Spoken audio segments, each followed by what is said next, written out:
So today we'll be covering introduction to IP routing, very basic. Next chapter it actually goes a lot more in depth into it. So for now I'm just going to kind of introduce the topics, make sure that everyone's sort of on the same page. Next class we'll definitely sort of wrap everything up, make sure we're all in a good spot with it. So like I say, lesson IP routing, and really what we'll be covering today is routing basics, just kind of going through a quick example of routing, talk about the IP routing process a little bit, and wrap up talking about the difference between static and dynamic routing. So the whole purpose of routing is to send packets between a LAN. Hypothetically, if we were on the same LAN, the same collision domain, would we need a router?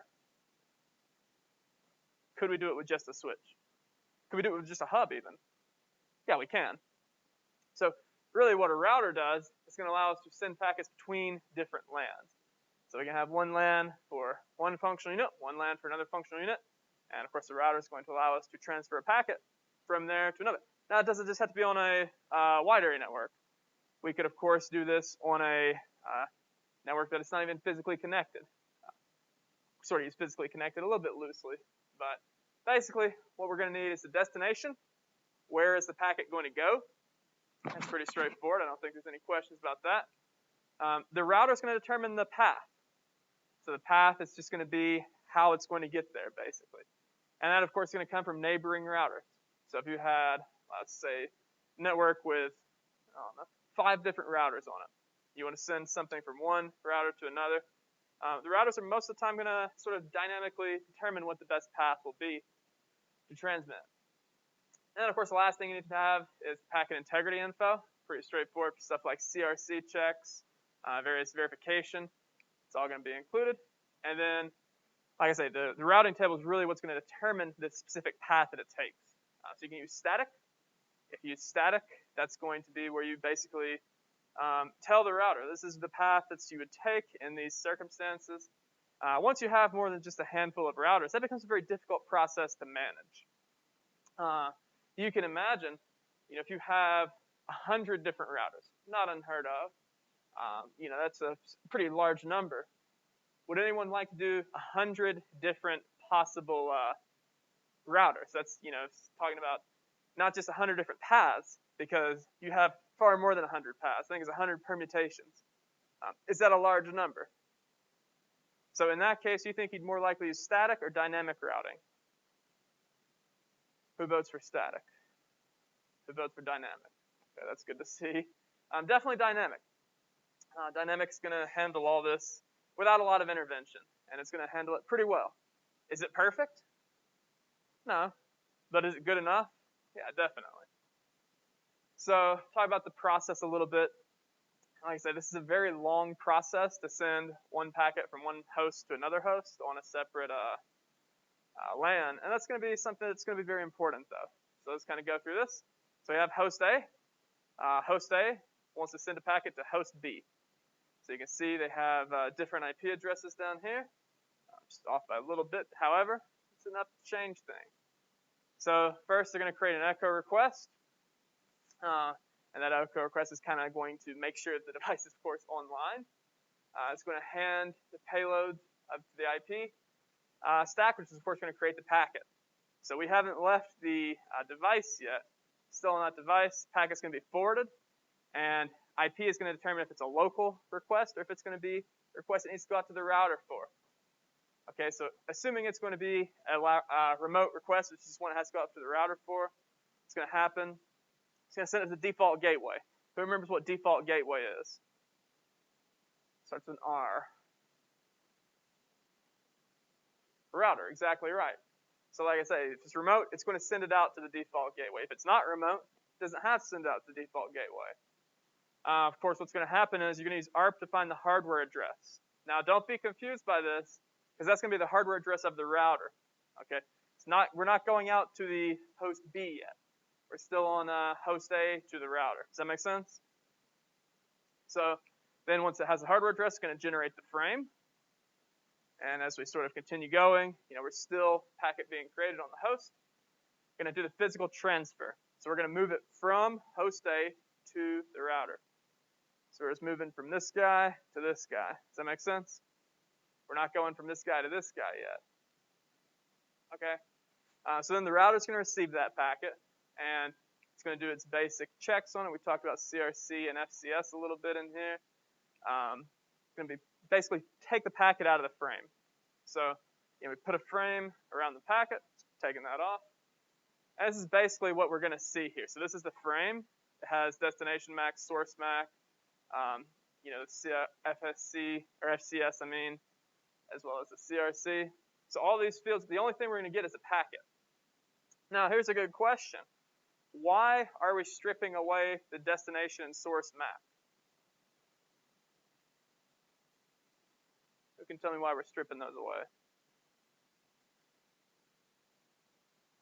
So let me ask it this way. If we're leaving a WAN, or we're leaving even a LAN, does the MAC address of the router matter? Doesn't matter. Do MAC addresses ever leave an internal network? So they never leave an internal network. And the FCS and the CRC, those are going to be things that are going to be done on the router. So if it's done on the router, you could argue there's no need to pass it along. So basically, we're just going to discard the frame. Does that make sense? Okay. So at this point, once we get to this step, the router's received the packet, they've done the checks. Assuming everything is verified, basically we have the packet at the router. Okay. So kind of moving along, IP receives the packet, and this is going to be the IP on the router, by the way. It's not the IP stack on either host. So we're just at that sort of center phase. And it's going to make sure to send it to the right place. So it knows that the router is not where you're actually sending the packet ultimately. You're ultimately trying to send it to host B. So the packet is going to switch to the physical port that host B is on, at least hopefully. We're going to have to do some additional transfer in here, but for the most part, if you're sending it on one LAN or you're sending it across multiple LAN, this is how it'll work. So then the router is going to packet switch to be put on the Ethernet 1 buffer, and it's going to use ARP to find the MAC address for the destination. So that's going to be something that could take a while, could be very quick. It kind of depends on the size of the network and many other factors, of course. Now, even though we just discarded the frame that was to send it to the router, we're going to create a new one to send it to the actual end destination. So this is going to have the, of course, host MAC address, as well as it's going to have the MAC address for the actual receiving host. Just want to make sure that's clear. Okay, so we're going to transfer that, basically do a physical transfer type thing. I think we went over that enough. So then the remote host is going to receive it.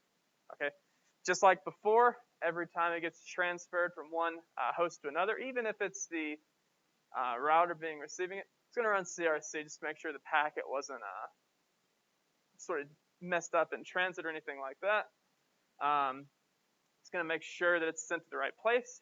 And like I said, the echo is going to go out. It's going to send it across the ICMP protocol. Pretty straightforward. And basically, this is what it looks like. So we use a very simplistic example, one host to another host across basically the same LAN. But it doesn't always have to be like that. We have an HTTP server. Any of these hosts could send something to this HTTP server. Now, what happens if they do? Well, instead of going across one router, it's going to go across several routers. Could go across several switches. The path can be pretty large. What's the advantage, though? Well, one of the main advantages is, even if it's a very long path, this can happen very quickly. You're not going to have multiple second delays on a network in 2021 at least. It's just not likely. So it's going to have a very sort of well mapped out path to reach the destination as quickly as possible. So if host A were to send something to this HTTP server, obviously it's going to do that same process, send the packets out to router A. That's going to be for the local area network that the host is on. Then it's going to go across the internet and go across many, many routers. But ultimately it's going to end up at router B, and it's going to be placed in the HTTP server there. Same thing up here. You have an HTTPS server. That's really the only main difference. And of course, we also have a switch as opposed to just a router. So does that kind of make sense as to how everything's working? Like I said, next class we're going to go a lot more in depth I probably would have skipped this chapter had I realized it basically just was a sort of diet chapter for the next chapter, but live and learn, I guess. So talking about dynamic routing, we talked about static routing. You manually build that routing table, and that could be a very harmful thing. Or not harmful, but it could be a very tedious task to do. You can imagine if you're the network administrator, you'd have just a very long table if you had a decent sized network. More than say 10 or 20 hosts, it's going to be very complicated to build that. Any volunteers to build that? I didn't think so. If you did volunteer, that would be, frankly, a waste of time. Because we have better technologies that could do it more efficiently and just do things a lot better. So what we want to talk about, though, is an autonomous system. So one of the main components is going to be this idea of having these autonomous systems, which are just going to be a collection of networks or subnets that share the same collision domain.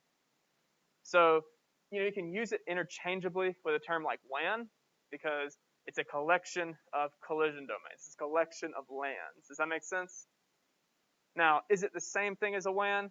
Not technically. But basically, just understand what we're talking about here is how many collision domains these protocols are associated with. So with Interior Gateway Protocol here, we have one autonomous system. So you'd have basically a router with one collision domain on it, and that one router is going to have that entire thing is basically going to be what we're talking about with basically using the interior. Now, exterior could be two or more. So that's where you're really talking about a WAN. It's talking about a LAN. Does that make sense? So it's a simplified thing, but for this class, I think that'll be pretty ample if you understand that. So like I said, it's a very short lesson today. I wasn't kidding. Next class, we'll really go a lot more in depth with everything, but like I said, we covered routing basics, covered the basic process for sending a packet across a collision domain, across multiple collision domains, I should say. And we also covered static and dynamic routing. So don't want to wrap up too early, but I'll just go through the exam just a little bit. It's going to look very similar to the textbook in terms of the questions that the textbook asks at the end of the chapters. Have you guys seen that? Make sure you read over those. Make sure you can do those. Obviously, I'm not going to give you the exact questions, but they'll be very similar. And who can guess why I might do that similar to the textbook? That's exactly right. I tried to sort of model the course after the Network Plus exam. So if I kind of make my test questions pretty similar to the format you'll have on the Network Plus, hopefully when the class ends, you'll be able to go out and sit for the Network Plus if that's something you choose to do. I think it'd be a beneficial thing if you want to pursue a career in IT, which I imagine a good chunk of you would. Having said that, there's certainly more rigorous certifications out there than Network Plus. Who's taking security next semester? Okay, so I'm planning to use the CISSP book for that, and I don't think you'll actually technically be eligible to sit for CISSP. If I'm not mistaken, the CISSP cert, it's kind of like PMP. You guys know project management? I think it's kind of like that, where you have to have some industry experience before you'll be allowed to sit for it. But having said that, it's a much better certification than the Security Plus.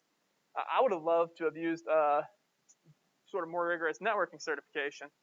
The problem is that there's not really one that's not tied to a vendor that's more rigorous than Network Plus.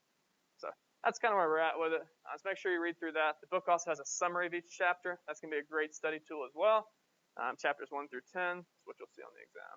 So that's basically it for today. Any questions? Yeah.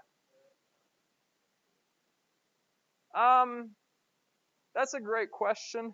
I'll try to get some stuff from every chapter. If it's like a really basic chapter, probably wouldn't have as many questions from it.